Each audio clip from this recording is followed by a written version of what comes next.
Hi, my name is David Charles Rowan.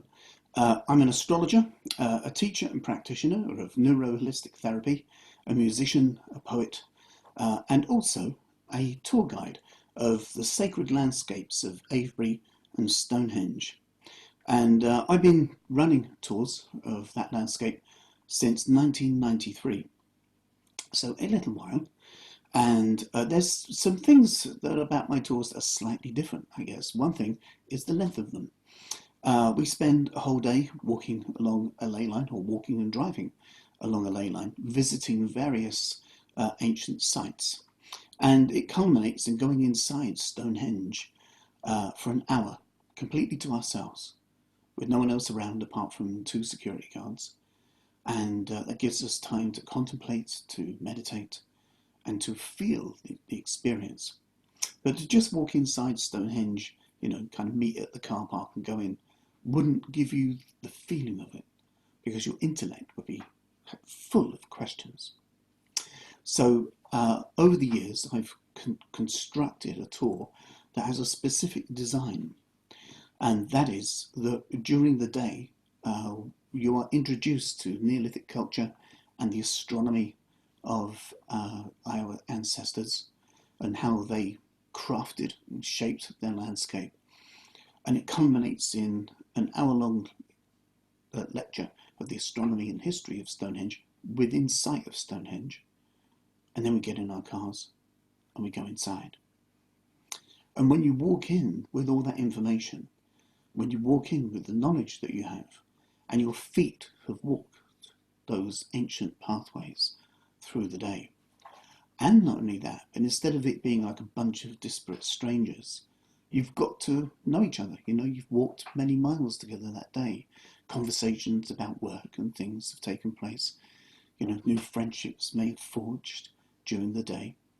And so when we all go inside, there's a unified bond in the group.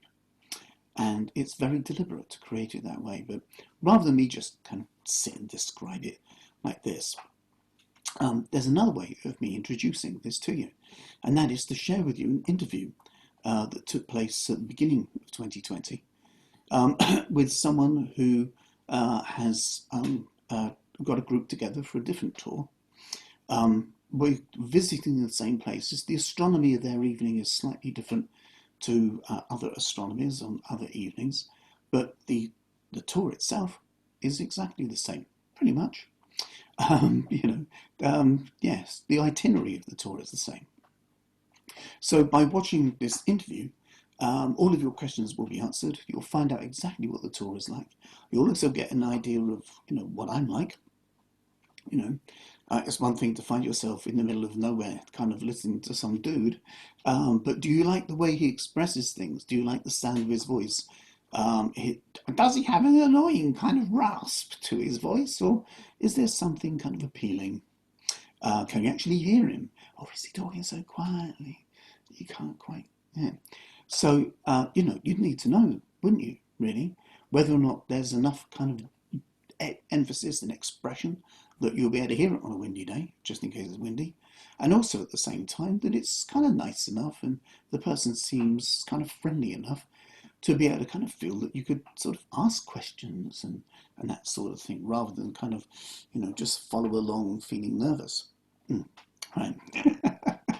I have no idea what other tours are like, right? But I kind of see people from time to time. I live in the sacred landscape now, and having circled it for 30 years, and occasionally I see sort of groups of people kind of following along someone, and I kind of look at the person at the front, and that we're all different, right? So yes, so it's not just finding a tour; it's finding a good tour guide that's good. Easiest way to do that is to introduce myself in this manner, but you get more of a sense of what I'm like and what I react like to questions by watching an interview. So now, right now, you're going to see a little snippet of something. It's part of a set of videos that I did for creating a tour of the ancient landscape for people who are disabled. And so this, what you're about to see, is some information about the actual stones themselves, right? about the sarsen stones, not the blue stones, there are 29 of those in Stonehenge, but the others are all sarsen stones from the Marlborough Downs. For Avebury, West Kennet, Longbarrow, they're all sarsen stone as well. So this is just a little bit of information about sarsen stone. So it's not dull, it's magical, really. Yeah, when you see this, yeah, you go, wow, oh my God, right? Wow. So you can have a look at that. And then after that, there's his interview. And just watch that, enjoy it. And if at the end of this you have any questions at all, you're very welcome to contact me.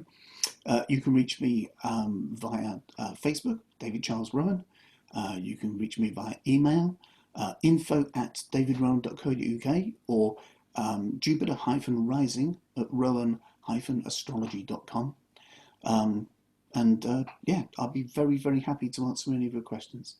All right, so take care, enjoy what you're about to find out about sarsen stone, and yeah, just relax, get a cup of tea, and yeah, enjoy the interview and the discussion about the Stonehenge tour by starlight, by moonlight and sunset across the sacred landscapes of Avebury and Stonehenge. My name is David Charles Rowan. I look forward to seeing you soon. Take good care. Thank you. Bye.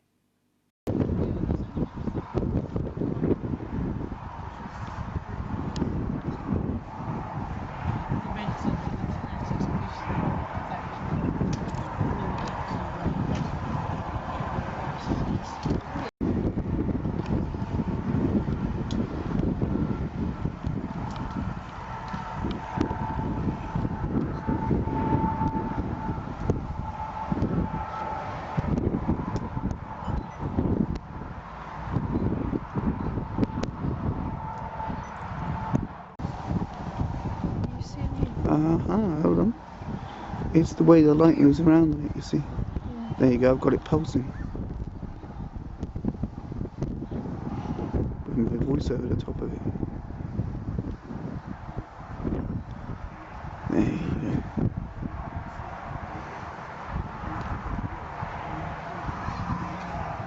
Because you've got spare battery.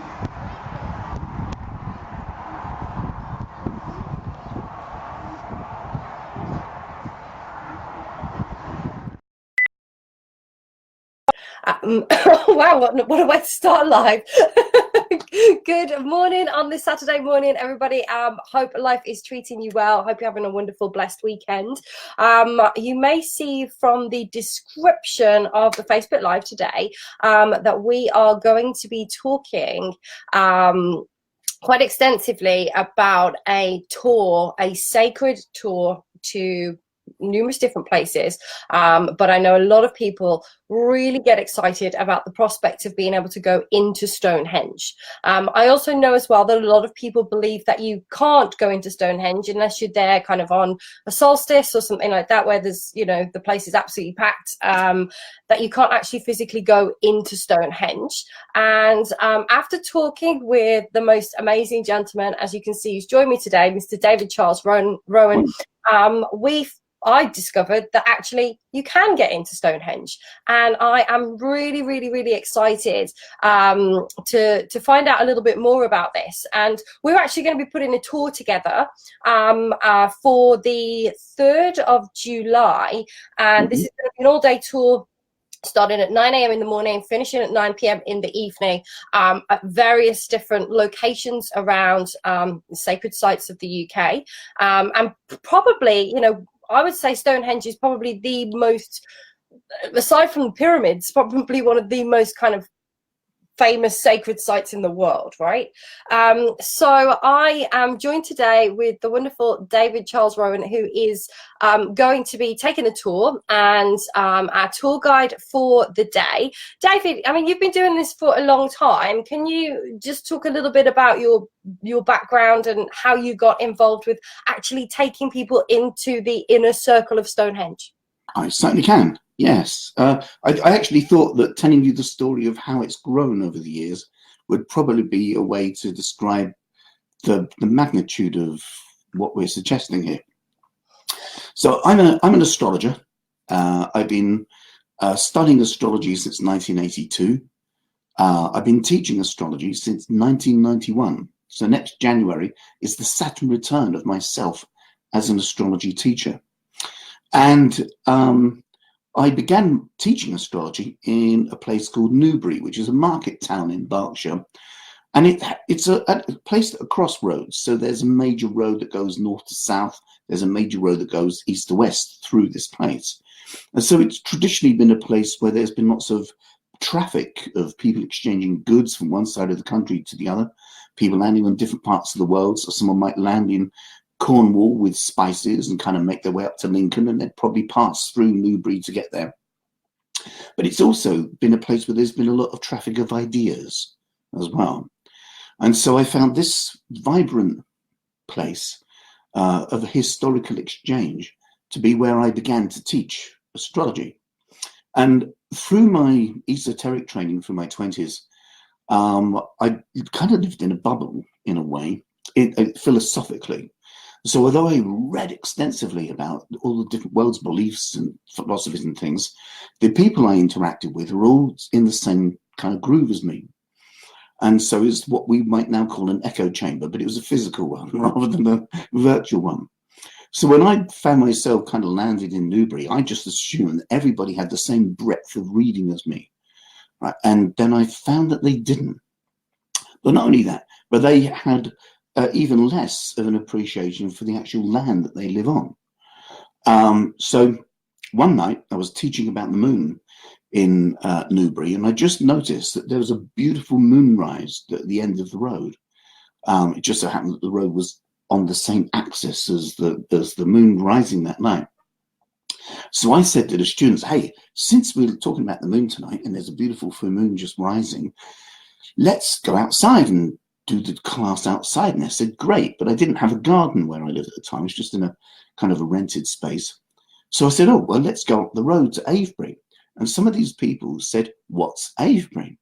Now, Avebury is Europe's largest stone circle. It's so big, it's got a village in it.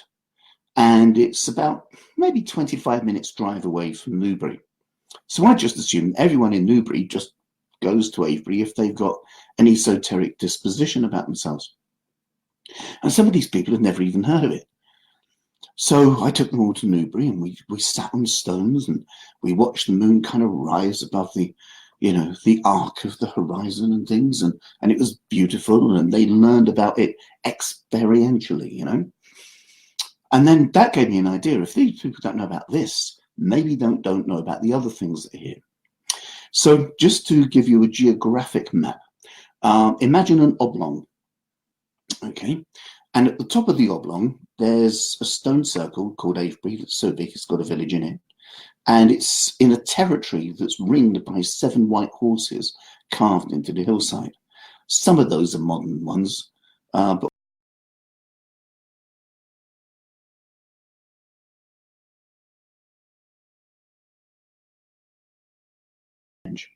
which is obviously the monument you've heard of.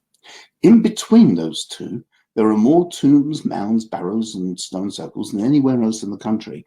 So it's literally a place of crematoria. It's like a sacred landscape. Right? I'm lucky enough to live in it at its northern edge in the Avebury area.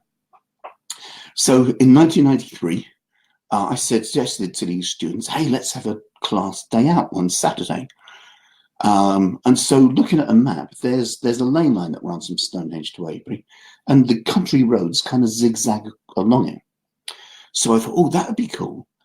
If we visit places that are close to that zigzag, then we'll be spending the whole day on a lane line. And there are some kind of places in the landscape where you can see the alignment of objects, and you know that they are kind of on a lane line. So you get a visual reference for a lane line in the ground in the way that people have sculpted the ground. And I thought that would be a terrific ending for the day.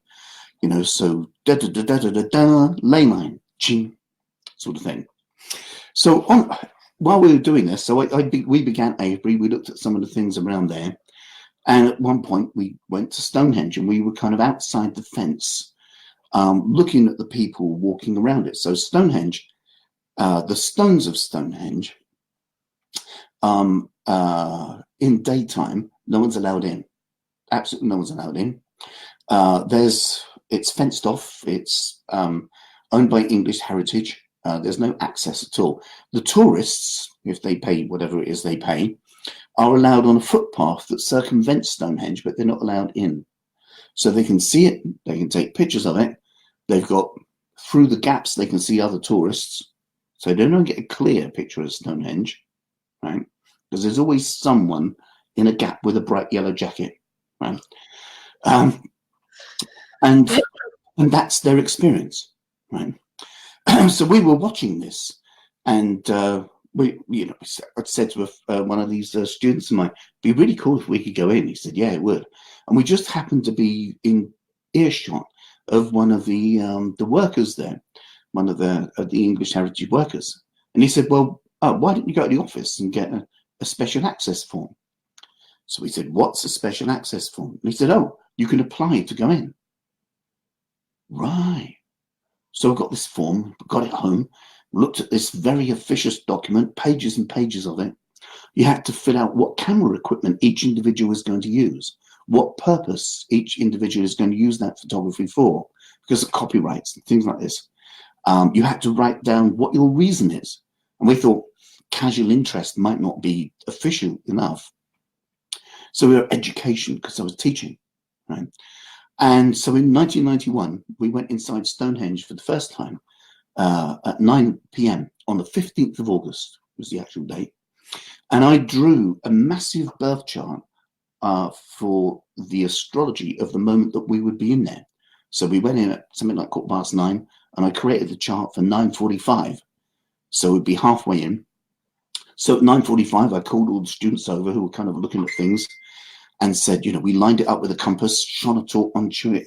And so there's Taurus rising. And if you look over there, that means Taurus will be coming up through that stone there, this arc around you, and Scorpio dipping behind you. And I pointed out what planets were above the horizon, what planets were under our feet. And we read the astrology of the moment so that if anyone wanted to meditate, they could tune in and focus. I did that for a few years, always finding that it left me a bit sort of cold in a way, just sort of turning up at a car park, saying hello to some strangers who have booked, and then literally in 5 minutes just walking in, feeling as if my task is just to get them in. And then one person said, "Well, I thought you were going to do a talk of some kind." And I thought, that's an idea. What can we do with that? And these evening visits were in the dark. So not really conducive to walking over landscape for health and safety reasons, obviously, right? So then I began to get everybody to meet a few hours earlier at Avebury. So I'd do a talk on the history of Avebury and then walk people around Avebury, which would take about an hour. And then we'd get in our cars and convoy and drive down to Stonehenge. So just to tell you a bit about Avebury, Avebury is huge. Like I said, it is so big, there is a village in it. You might wonder, why is there a village in a stone circle? And that's because it's been around a long time. And so once Avebury kind of fell into disuse, the people that were around in that area began obviously to build dwellings and things, and it turned into a space that was a quintessential English village. I'm not going to do too many historical spoilers with that, but once the stones of Avebury have been resurrected, then the good folk of the village of Avebury suddenly found themselves in a pagan heathen temple without realizing that's what they were living on. And so now it's a geographical space that has multiple kind of meanings to it. It's a village, it's a temple, it's a this, it's a that. And somehow it all has to kind of sit inside a protected World Heritage Site, which is what it is. So about 2006, I think it was, I had the idea of taking that original whole day tour of looking at different places and then putting 2 Stonehenge visits on at the end, one in daylight so we could see it, and then going back in again under stars, because it's a strange phenomenon. In a mundane astrology means world astrology. Mundi is French for world. So mundane astrology means when you look at the astrology of the world soul, right? So when you look at the astrology of the world soul, the sun represents the king or the monarchy, the power. The moon represents the people. And a lot of people say that Stonehenge would have been for the select few, because it's fairly small in size comparison to Avebury. Whereas in Avebury, you could get almost the whole population of the country inside it at that time. So a lot of people feel that Avebury is like a mother temple. It's got a feminine softness to it, whereas Stonehenge has a sharp, buzzy kind of thing about it. So in a funny kind of way, you could say that Avebury is a temple of the moon and that Stonehenge is a temple of the sun. But a strange thing happens with light. And that is that if you look at Avebury during the day, there are certain parts on the high bank ramparts where you can look at Avebury and kind of see its structure very clearly. You see the bank and ditch, you see the stones lining around it, you can see the stone circles inside the stone circle, and you definitely get a feel for what that is.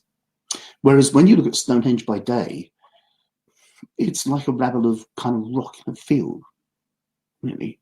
It doesn't have anything majestic about it as such. When you go into Avebury at night, it loses its shape because it's so big. So you end up kind of tripping over a sheep and banging your nose on a stone. Right? Temple has not, there isn't a sense of temple there at all. Whereas when you go inside Stonehenge at night, the shadows loom, the stones grow in magnitude, and you can feel it. Right? So I kept doing this up until 2013, 2014. And then English Heritage completely changed. They ripped up the old kind of car park and things. They created a new visitor centre 2 kilometres away from the site. You can now only access it on their buses. They've taken control of the landscape around it, or the National Trust landscape around it. And they said you cannot go in at night time anymore. But I've found that because of the timing of things, that you can actually catch a sunset visit in such a way that as you walk in, you see the sunset. And during that hour, the moon rises, if you get the astronomy right. Which is why there's been a problem with the date of this, because I've managed to find a date where the sun will be setting for about 10 minutes as we walk in, and the moon will be above the stones.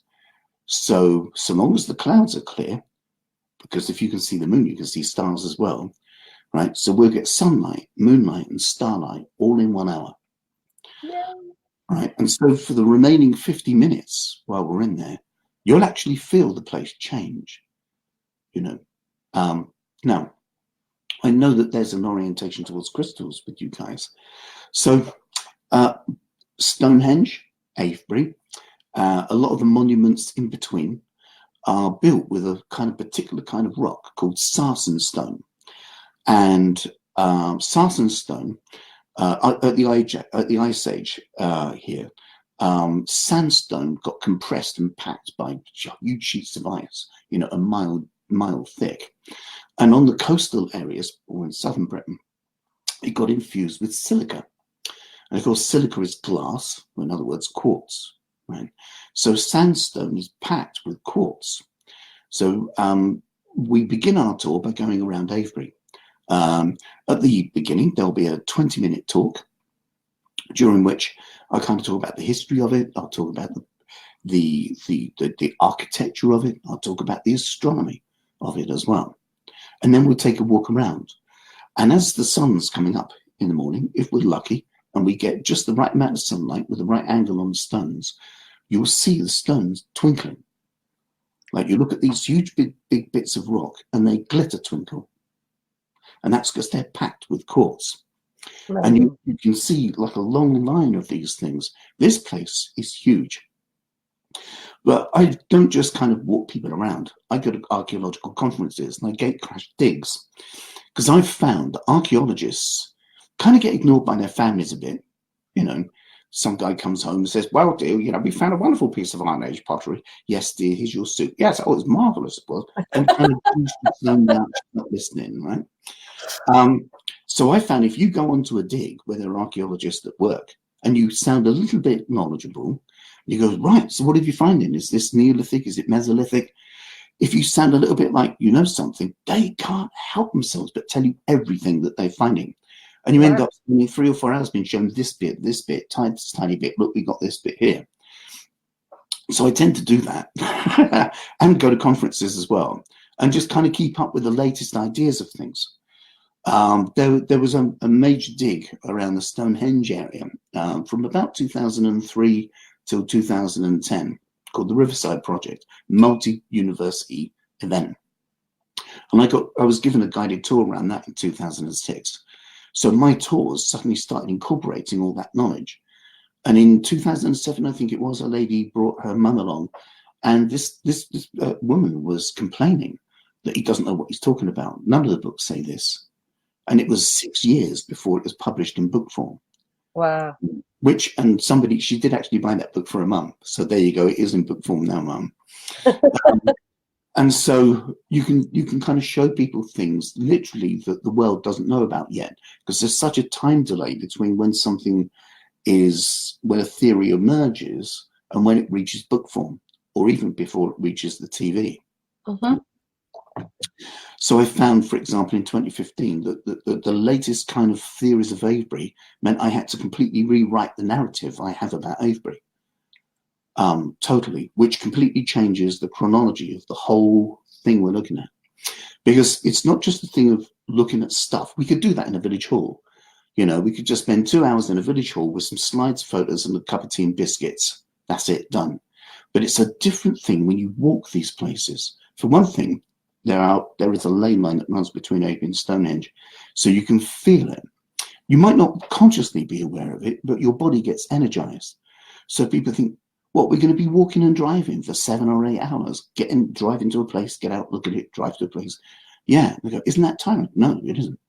By the end of it, everyone's so buzzy, they feel fresh. They feel as fresh as they did in the morning. And there are two reasons for that. One is that by the time we go inside Stonehenge, your body is calmer. It just wants to sit down because it's been awake a lot.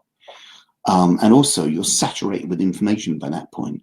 So it's like your left brain kind of goes quiet, but then your right brain opens, and there's a higher chance you can feel the atmosphere in there. It's a deliberate action, right? Plus, you can actually get the scale of what was done. So even if you look at these places on a map, they all look close together, right? But by literally walking them, you go, wow. So people had an idea, and they had an idea about getting tons of rock and moving it about without rope technology, without tools. This is Stone Age, right? At the beginning of some of the things we're going to look at, that was still when the forest was here. There was a huge forest from Bristol to the Wash, and it was full of bears and wolves and big cats, bandits, right? So in order to do some of these things, create some of these things, you had to kind of make your way through those. How did they do that? The forest clearing was done by farming practices and fires and things like this. It took a long, long time for this landscape to be shaped. So we talk about the culture, the people that did this. For people to have such a concept in mind would have been an amazing thing to do, to get a collective group to do that. What they did was they galvanized the entire population of the island, and not just for one generation. It would have taken dozens of generations to do this. So could you imagine having that kind of idea about a new sports arena? That people are so enthusiastic about it that even if after 70 years the original builders die and their children pick up the stone mason axes and then continue to build the sports arena, and for generation after generation there's some kind of universal sense we must finish the sports arena. And that just what? No. Yeah. So this idea, it must have been one hell of a motivational speaker that got the whole thing going in the beginning. Right. And I'm attempting to not do any spoilers with this, because what I like to do, even when we go around Avebury, I've had people come on my tours that know Avebury well, right? And I show them things in Avebury that you can't see. And what I mean by that is archaeologists have this ability to look at flat stuff and then build 3D models out of it. So Mike Parker Pearson, Professor Pearson, took me around one of the areas that they were looking at, and he said, so this is the dwelling space, looking at a flat piece of ground, sandy flat ground with all the mud and things cleared away. So this is the dwelling place, and the fire would have been here. And I'm looking, and there's this kind of sandy flat ground with a very slight orangey corner, right? And he said that's where the fire would have been. I'm like, how do you know that? And so a part of what we do through the day, I don't just stand and talk, and with my voice being lost in the wind, I have A3 laminated pictures. And so there are certain parts where we talk with the laminated pictures to give you pictorial views. Those might be aerial shots. Those might be complex diagrams. Those might be artist impressions. Right? And the morning part, it kind of also enables you to kind of build your archaeological eye, as it were. Because in the morning, we look around the Avebury landscape, which includes going inside a tomb. Wow. The tomb that we go in is what we call a long barrow. So it's a multi-chamber burial chamber. It's not underground, it's high up on a hill. So this, almost like a cave of sarsen stone, it doesn't go down and in, it's actually built up. So this artificial cave that's about 5,500 years old was built that way. Right? And because it's sarsen, it's got the quartz infused inside it. So that means you can literally go into a tunnel of Neolithic quartz. Wow. And it has an atmosphere, you can feel it. Although it's the part that we can go in is very touristy, it's open for, certainly, I first went in there in 1984. It's the first time I went in there. And so it's certainly been open for 35 years, and so a lot of people go in there, people sleep in it, people have solstice parties in it, didgeridoos and drums and things like this. You see signs of contemporary pagans worshipping things in there as well. There are flowers here, there are candles there, that sort of thing, but you still get the feel of what it was. And so once we finish looking at all of phenomena like that in the morning, building up a picture of not just what's there, but the culture of the people that might have done this. We get a little bit of an idea of their intention from what's left. It is a strange thing to try to kind of gauge a civilization by what remains of their funeral stuff, but we can get some things about them from doing that. And there are some questions that are asked and left open as well for the afternoon. So we look at Avebury during the morning part of it. Then we drive across Salisbury Plain, making a little convoy with our cars. We have lunch in the middle. So you actually have lunch on halfway along the lane line between Stonehenge and Avebury.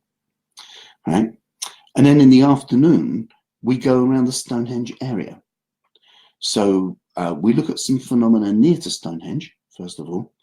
And then we park up and we have a long stroll, and it takes us around the high ridges that surround Stonehenge. So you can see Stonehenge in the distance, about 2 miles away, and all the tourists and things and modernity kind of going on, but you can't hear it. So it's like taking a step out of time, In the morning around some of the Avebury parts, they're a bit touristy, so you get other people around. And then through the afternoon, the things we look at become more and more off the tourist track, as it were. So we end up just being a small group on our own, walking across open, bright landscape, hopefully on a nice sunny day, looking at all these ancient things, walking these ancient trackways. And each point of interest, we stop and I tell you about it, and it adds another piece of layers to the picture. If we did that in a village hall in a couple of hours, you'd just be crammed with information. You probably wouldn't remember hardly any of it at all, right? But what we're doing here is kind of just adding layers through the day. And that gives you time to digest, it gives us time to talk. The afternoon part, we have quite a long walk around to where we're going. And so that means we can talk, we can chat, we can, discuss things with each other. There might be a convoy of, say, 10 cars holding 30 odd people. And so for the morning part, when the distances between places are short, it's constantly each kind of car number of people get back in their little metal box, drive to the next place, get out of their metal box. So there's not that much inter-chat, because largely you're getting out listening to me, then getting back in the car. But in the afternoon, along these long walks, we can kind of talk to each other, find out who you're with. So a sense of community grows in the group. which is also important for the last part when we go inside Stonehenge. So by the time we go inside Stonehenge, you find that new friendships have begun to emerge. You know, I'm still in touch with people who've come on these tours for years and years and years and years. So a lot of them are my Facebook friends now as well. You know, we stay connected. Some people come back and they want to do it again, which is great. So you kind of revisit places and also revisit kind of friendships through this. Amazing. So by the time we've kind of walked around the Stonehenge landscape and we get a little bit closer to Stonehenge, I give everybody a choice. If it's a blistering hot day, we can do a talk in a very nice little spot under a shady tree. If it's not quite blistering, I know how to get onto a path, which involves climbing over one gate. You can get onto a path that takes you literally within about 30 feet of Stonehenge. Wow. So you're outside, you're on the other side of a fence, but it's your first close view of it. You'll actually see the tourists walking around, looking at us kind of peculiarly because we're so close to where they are. And that's because English Heritage, the space of Stonehenge is owned by English Heritage. The land around it is owned by the National Trust. The National Trust like the idea of the public having visual access to their heritage.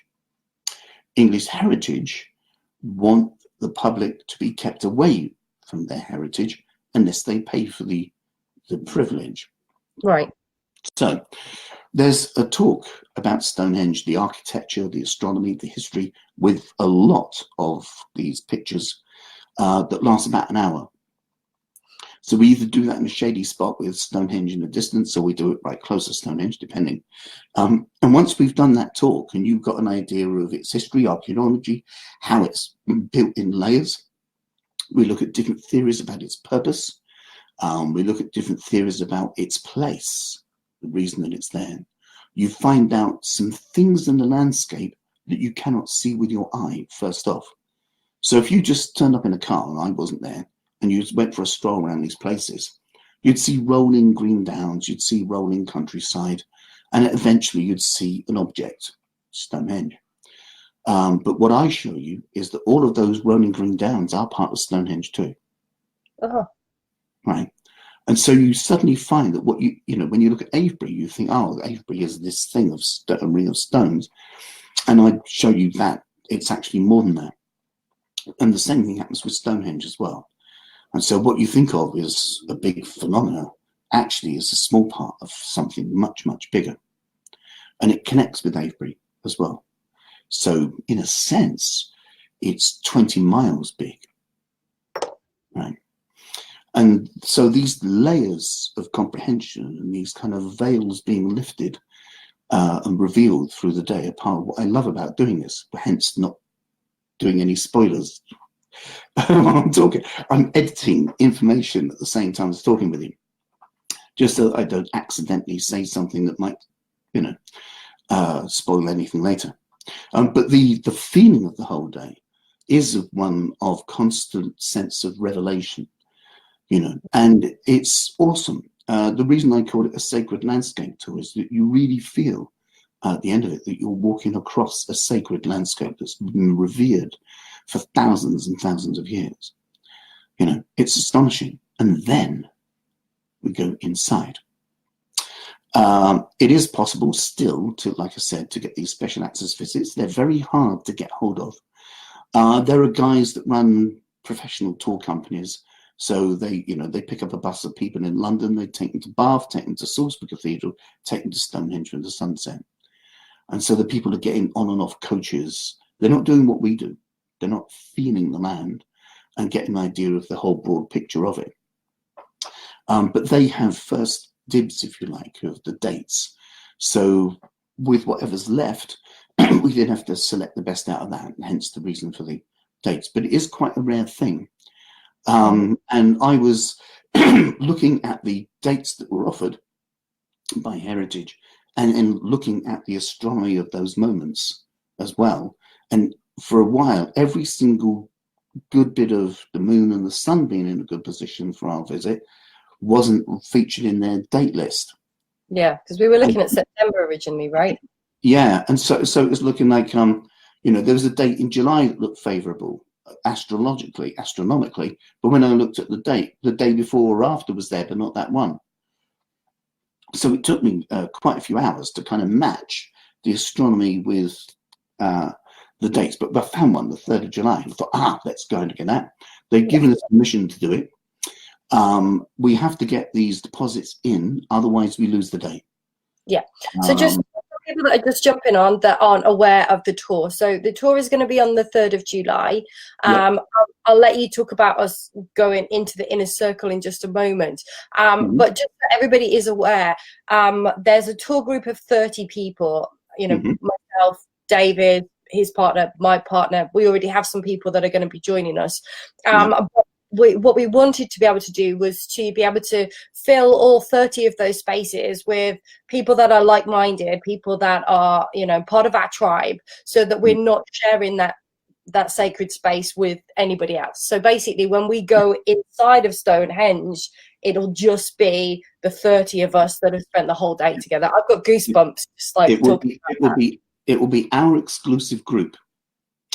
And no other member of the public will be there. There will be 2 security guards wandering about, but we'll have it to ourselves, right?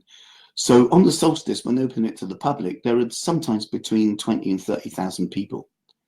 Those 20, 30,000 people are tanking it up like it's a rave. So it's a bit like having a disco in Westminster Abbey every year. Some people find it highly irreverent. I'm in that camp. Because people get drunk, they take all kinds of, you know, chemistry. They have fires, they have, you know, going on. It's used as a toilet as well. So I never go on a solstice because I find that to be too much for me. My idea of going inside Stonehenge is to go in and do a little bit of talk for people, and once people kind of start to just kind of want to look around for themselves, find a nice little quiet corner and sit down and do a Facebook Live and say, hi, I'm sitting in this beautiful space and Jupiter is over there and Venus is over there, you know, and I'm on a rock suspended in between these celestial phenomena. So when I take you in, the sun will be setting, and obviously we want to watch that. But also, I'm going to guess that everybody would like a picture of themselves inside Stonehenge, so you get the amazing Facebook profile photo, right? We'll need to catch the light. We'll need to be quick. So my suggestion is that we run in and I get everybody together. Everybody will be looking around, kind of looking like this. No, what we've got to do is be disciplined just for a minute, get everybody into a certain spot, tall people at the back, short people at the front, couple of people sitting down, give the camera to a guard, say, please take a picture. We get a group shot, right? Then look at the sunset, right? Just so that we catch the brightest bit of light, because it will be dim already, right? And then take sunset pictures. Once the sun's gone down, or as it's going down, we'll get twilight then. So then I can show you things. I'll explain the architecture a bit when we're in there. I'll show you things that I've mentioned in the talk beforehand. So that's one of the reasons we're doing the hour-long talk outside before we go in. So you've got knowledge on entry. Right? But there might be some points of interest. Some of you might want to see certain things that I've mentioned. So we'll look at those. There's one place where you can stand when you're in Stonehenge. It does look like a load of fallen rock at the moment. But there's one place where you can stand, where you can still, if you look left and right, still see that it's concentric circles inside circles. And you can see that very clearly. Shall I show you that spot where you can stand? Now, this might sound strange, right? But the guards report these sorts of things, right? One guard said to me, it's funny, sir. I said, why is that? He said, the rocks are warm at 3 in the morning. They're not supposed to be warm at 3 in the morning. Because it's called Stonehenge, people think it's just sort of bland stone, like a paving stone, you know, or a house brick. It isn't, right? These things are quartz. Now, you know that if you put pressure on a quartz crystal, it releases an electromagnetic charge, right? These things are tons in weight. And they're not just quartz on the outside, it's imbued all in the way into the middle. And these things are tons in weight. Because you don't just see how big they are on the, you know, what you're looking at, but there are foundations too, Oh. right? And so there's one stone where, have you ever, I don't know if any of you ever done any crystal healing, right? So some people find that if you get a quartz point and you kind of wave it near this kind of sensitive part of your hand, right? You wave the point near there about an inch or so away, and you can actually feel some kind of tingle sensation. Some people experience it as heat, some people experience it as tingles, and people call that healing energy, right? So you can put your hand over a certain spot in a rock and you get exactly the same sensation coming out of that rock into your hand, right? But this has been there a long time. There's one point where one of the big stones, if you stand underneath it, you can feel warmth, heat, literally radiating down onto your head. Wow. And it's like being underneath a kind of like some kind of radiator that's been installed for people to warm up on a cold evening. And that's exactly how it feels, but it's just the heat coming off this rock. I'll tell you stories about the guards being spooked and some of the things that go on over the years with that in the talks. But it is quite, it's quite an interesting thing to do, because these security guards are a private security company. So normally they'd be on an industrial estate with lorries going back in and out, going beep, beep, beep, beep all night, and they're looking for, counting things and stuff. So then suddenly they find themselves in this wide open landscape with these rocks and no one around, nothing Wow. at all. And then when it's misty, they see a shadow. Did they see a shadow? Was that a person who jumped the fence? Was it a person who wasn't there? And their imagination sometimes opens up, and one guard became a druid. Yeah, because they get henged, you see. Yeah. The guards fascinated by it. When it was in the old days when the tunnel was there, this guard was escorting us out, and he said, "I've written a poem about Stonehenge, sir."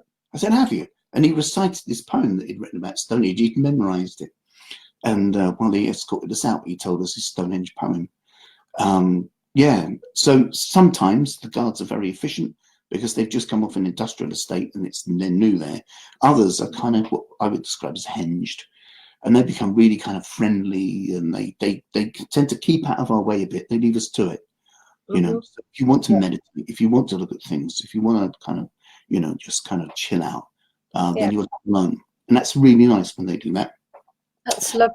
I've had a couple of people ask me with regards to grounding, obviously I'm not going to kind of go into the whole grounding thing, earthing thing right now, but, something that I'm super passionate about, something that I have in my life. I like to be outside with my shoes and socks off as much as possible. We're going to get to that as well. Oh, are you? Sorry, am I jumping again? If there's a place in the world to take your shoes and socks off, I'd do that on safari, so you can feel the cradle of mankind coming up through your feet. Take your shoes and socks off in a pyramid, and take your shoes and socks off inside Stonehenge. You can feel the buzz of this place coming up through your feet. I had a foot injury for years, and I used to go in there, and my foot would feel better. When I left, I could actually feel it kind of coming up into me and through me. A strange thing, because we're in there at night, even if it's been raining a bit, you'll find that if you've got your shoes and socks off, you're inside the stones. Now, there's no roof, right? No. There are no walls. In certain parts, the stones have fallen down. It's just wide open. When you're inside the middle and you're walking around with your bare feet, you get a certain temperature, a certain feel beneath your feet. For the most part, it's comfortable, a bit mossy, and very warm, right? When you go outside through the gaps, maybe just walk away about 3 or 4 feet, it gets cold. Wow. And it's wetter, and it sort of feels abandoned and lonely. You walk back in through these gaps where there are no walls and no ceiling, and you feel all warm and cozy again, and your feet feel warm. Wow. And you can go in and out and in and out, and there's a discernible difference in the feel. Oh, I'm so excited, David. It's a strange thing, but people find that. Oh, You know, so long as the weather's clement, we'll be able to do all this, and it's a cool thing. And I'll draw a piece of paper, a birth chart that's massive, and I'll create the birth chart for the time that we're in there, because some people do consider it to be like a psychic powerhouse, you know. And if you're going to kind of wish that someone gets healed or throw out some goodwill for mankind or whatever kind of thing it is you want to do, doing it in that place is a very cool thing to be able to do. Right? But sometimes, if you think of it like catching the celestial tide, right? So because of the planet's relationships with themselves, sometimes you might find that a planet is kind of, I hate this phrasing, it's incorrect, but well starred, or in other words, it has favorable aspects or angles to it, right? So when planets are in certain angles, like 120 degrees, they're in a harmonious relationship. If planets say at 90 degrees to one another, we say that they're challenged or they're square one another. So if somebody was, say, doing exams, and on the night Mercury is squared by Saturn, it's just not a favourable night to think about intellect or cognitive things. You could do, but you'll be kind of running against the tide. So part of the reason for doing the astrology thing is to tell the people who want to meditate exactly what kind of things would be favourable in that moment. oh wow. Because the chart would be calculated for when we're coming in for about 22 10, but Right. we'd look at the chart 10 minutes early, so it's the chart of 10 minutes from now, right? Wow.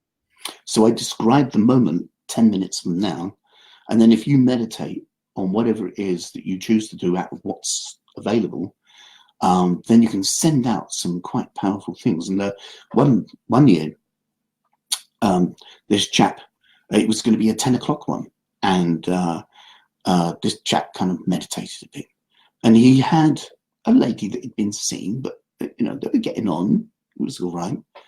And the next day, completely unprompted, she contacted him and said, I had a strange thing like last night. She said, oh yeah. He said, what was that? He said, well, it's really funny. I felt tired, so I went to bed early. And I sat bolt upright at 10 o'clock. And I just sat up and I looked at the time. It was 10 o'clock, and I was thinking of you. They're now married.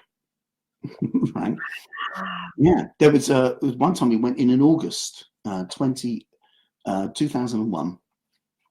And there was a planetary configuration. Saturn, a planet that is associated with this structure. So the structure of our world is rock. The structure of a nation is economy and government, you know. And it was opposing Pluto, a planet of transformation and change, but also of death, and they were opposite one another. Right? Pluto is also a planet that represents our repressed issues. Saturn can represent karma as well, consequences. So these two things being opposite in relationship with another, I said to people, I wouldn't recommend that you think about things that have troubled you for a long time. Because starting an internal conflict or a war with yourself in this place would kind of have a long-term effect on you, right? So I instructed people just to think of other things rather than, even if things were brewing and there were deep-seated issues, just leave it, right? Mm-hmm. And so within a couple of weeks, people flew aeroplanes into skyscrapers. And the next day, a woman from Surrey rang me up and said, you said there'd be a war? Which I didn't, but that's what she got from it, right? She came for 3 years in a row because she wanted to know what the next prediction would be. And then she suddenly started to find that it wasn't a prediction. It was just talking about the atmosphere of that moment. Wow. But she kind of associated the two things together. So it won't be an astrological prediction as such. It won't be looking at your future, right? Just to talk about the celestial tide and what you can do with that to be able to do some very powerful meditation type things on various aspects of your life, if that's of interest. Because some people like to do that and other people don't. So I always ask the people who aren't going to meditate if they could just be silent for 10 minutes to allow the meditators the peace to do that. Yeah. And I taught myself astrophotography. So I've given you a link to photograph albums photos through the year. It's a Facebook photo album. And if you look towards the bottom of that, you'll start to see the star photography, pictures of the stars canopy. Even got the Milky Way with a shooting star going through it above the stones. There's a picture like that. Yeah, so if you look at that photo album, scroll down and down and down, and the photo album is the tour in sequence. Yes. So there are photos of each place we go, right? So you can get a visual idea of what the tour's going to be like just by looking at the photo album. And I'll be in there with the camera and the tripod and lenses and things. And so if the sky's clear when we're in there, while you guys are meditating, I'll take pictures of the sky canopy above you and then share the pictures with you. So even if your eyes are closed, you're still going to get a picture of what you missed. Oh, Right. incredible. So for those people that are wanting to get involved, wanting to join us, we are going to be starting the tour in Avebury on the 3rd of July. I appreciate that it is quite a way in advance. However, as David mentioned towards the beginning of the call, if you're just jumping on right now, just to let you know, we have to have all the deposits in by, I need everybody's deposit by Thursday evening at the latest. So Thursday coming up, which I believe is the 28th, maybe, everybody's deposit needs to be in by them. It is a £75 deposit to secure your place. I can imagine if it is non-refundable, but I can imagine if for any reason you can't go, it's not going to be difficult to be able to fill up a place for somebody that actually gets an opportunity to go inside of Stonehenge, inside of the inner circle. Someone who was in there once said people would sell their teeth to do this. I thought that was quite an astonishing thing. But yeah, there are people that would. If because when you say a Stonehenge tour, it sounds a bit like someone standing talking like a memo going, well, and then it sounds like that. That's not what this is. No. This is almost a ritualistic experience. And it's designed for your right brain to feel things and for your left brain to learn a lot. All the participants, by the way, because I can send it to you and you can distribute it, or I can give everybody. But I've got a Word document that's got the kind of like the itinerary in history chronologically written out, with a book list as well. So you get a document that tells you all the places we've been, what their history is in their chronological sequence, and also book lists, so that if you want to do further research and kind of get into it a little bit more after that, then you'll have that information at your fingertips after the tour as well. Not before, because that would spoil things, but afterwards, right? Because I think that sometimes when people come on these things, it's just a day out. Other people, when they come on these things, it sparks an interest. And I'm an academic as well as being an artist. And so I love the idea of people enriching their lives with more education and more learning, And so for some people, it can mean that they're not just touched by the day, but it can open up a whole new avenue of thought of, well, what is our civilization here? Some of the people on these tours, they find it actually changes their relationship with what it is to be British. A lot of people go to India to find spirituality, or go to somewhere else to find spirituality, and they're not aware of the richness beneath their own feet. Wow. Some of the people that come on these tours have a kind of a new age philosophy about them, and they have kind of like utopian dreams of communities and societies working with each other. But that's exactly what they find, and it was happening here but 5,500 years ago. Right? There are other people that have a shamanic disposition about their philosophical kind of relationship, or they're into animism, and they find that the origins of what we're looking at came out of those belief systems, and we talk about that on the day as well. Wow. And so there is a very rich history, but there's also a deep philosophy that takes place. And you find, I'm a reincarnationist, and I've been teaching past life regression therapy for 30 years. Right? So I'm very used to the idea that we are a soul that is here temporarily, and that we have multiple lives. And that means for some people, they're actually walking over ground they may have walked over before. But you definitely get a feeling that you're like dust and the wind passing through. And this structured landscape will be there, and it may hold us again in the future if we preserve it properly, you know. Yeah. And there's all of that stuff's going on as well. You're spending the whole day away from civilization as best as possible, talking about thousands of years of history all day long. And it changes your relationship with time just for a moment, you know. And when you walk in Stonehenge, when you see the moon above the stones, or if you see a couple of stars coming out, you're looking at how it would have looked then. Wow. Can't help but time travel in your mind, you know. It's a profound experience of space, and then it's a profound experience of time, and it's deliberately created that way. Fantastic. And yeah, so we are very lucky to be able to get to grab this opportunity. Really. Yeah. It always feels like a privilege to do this. It never feels like a casual thing. No. And I treat it, with that reverence as well.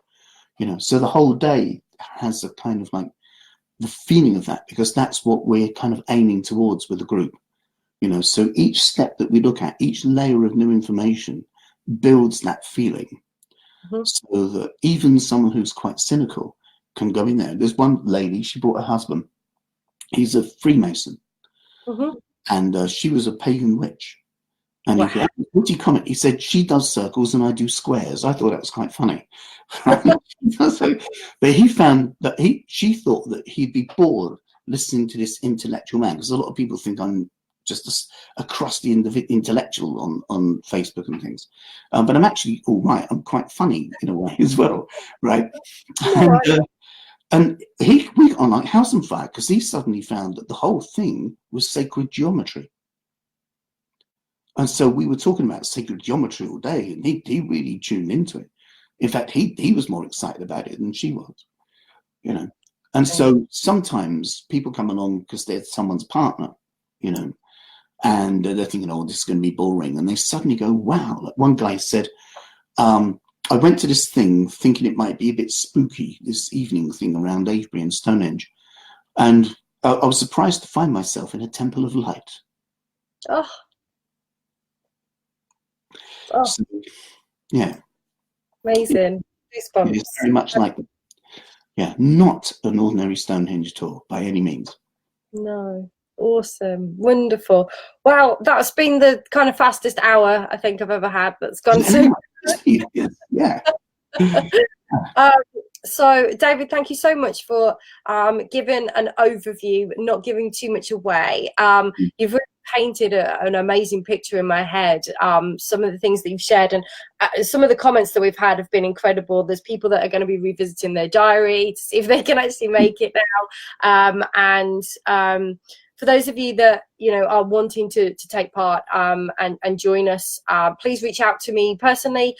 Drop me a personal message, and we can share details with you with regards to deposit. We do need all the deposits in by Thursday, and the date will be the 3rd of July 2020. It is the year of my 40th birthday, so I'm very excited about that as well. And yeah, I'm really looking forward to having almost, to me, it feels like a very privileged insider tour that very few people will ever have the opportunity to ever be able to experience. And I have had goosebumps throughout this. I have had tears in my eyes throughout this this live today, just feeling so grateful that we have an opportunity to be able to really not just learn about Stonehenge and learn about sacred landscape, but to be part of that. And that's really exactly the idea. You get immersed in it. Yeah, it gets me too, really. Yeah. Awesome. Yeah. Well, David, I thank you so much for joining me today. And I cannot wait for the 3rd of July, and I'm sure we'll do more Facebook Lives and do more exciting things before then. But thank you for being a guest today on my live and for sharing this. Like I said, we've had some wonderful feedback, and there's some people that have been really moved by this. And, even if you're thinking about this right now, this really is, and I know people throw this phrase around, and it bugs me, but this really is a once in a lifetime opportunity. This is not something that anybody and everybody can do. It's very few people that even have access to go inside of the Stonehenge in a circle anyway. But to have, you know, this whole full day of just being is just so incredible. Thank you. Hey, it's a pleasure. It also involves a couple of pubs as well. So you get chances to have a drink, get something to eat. Obviously, we have to like look at all that as well as part of it. We've given your tour group a discount too. Yes. Well. Yes. Yeah, which yes is useful. Yeah, we'll have a fantastic day. You know, good company, good friendships, doing this amazing stuff, and yeah, you'll remember it for a long, long time. Absolutely. What amazing experience! What amazing thing to add to all of the things that the world has got to offer us. I think this is so special. Thank you so much, David. Hey, it's my pleasure. You take very good care, and I look forward to meeting you and all of your accompanying group that come along on this day. Wonderful. Yeah. Wonderful. Have a great week. Thank you. Thank you for your time. And I shall see you soon, and we'll go and get stoned on the 3rd of July. But in the best way. Absolutely. Bye, everybody. Stone. Bye.